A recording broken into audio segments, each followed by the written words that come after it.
Assalamualaikum warahmatullahi wabarakatuh. Di sini saya akan membahas mengenai pertemuan 11 yaitu input dan output pada ESP32 board. ESP32 adalah microcontroller populer dengan berbagai kemampuan input atau output yang membuat idealnya untuk berbagai proyek IoT dan elektronik. Pengenalan ESP32, kemampuan input atau output.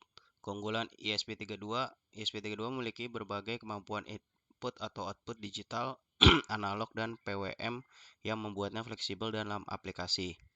2. Pin GPIO. ESP32 dilengkapi dengan pin GPIO General Purpose Input atau Output yang dapat dikonfigurasi sebagai input atau output, memungkinkan komunikasi dengan berbagai komponen dan sensor.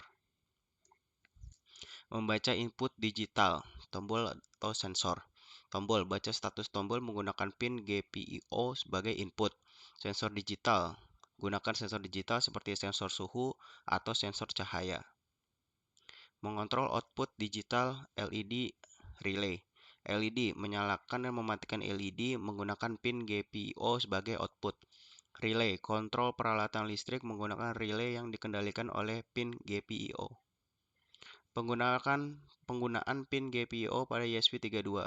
Konfigurasi pin. Setiap pin GPIO dapat dikonfigurasi sebagai input atau output. Pengaturan pin. Gunakan fungsi library ESP32 untuk mengatur mode dan status pin. Membaca input analog.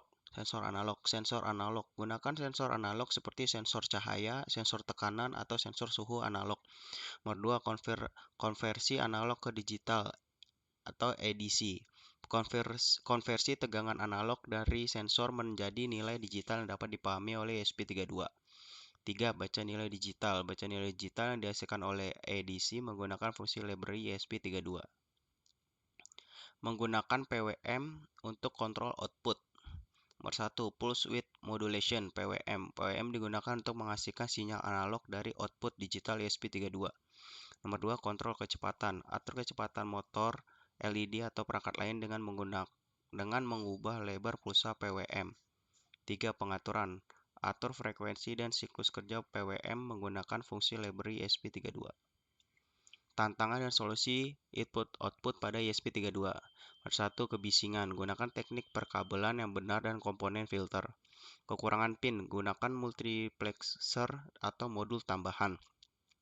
3. Kecepatan pemrosesan. Optimasi kode dan gunakan teknik yang tepat untuk menangani data input-output.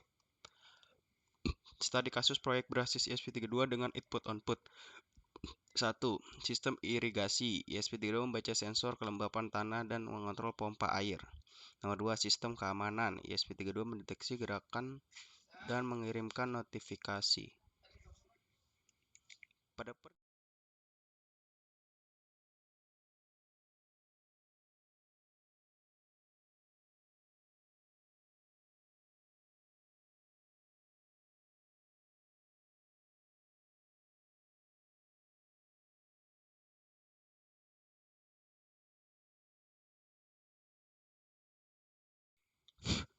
Mungkin itu saja yang dapat saya sampaikan di pertemuan 11.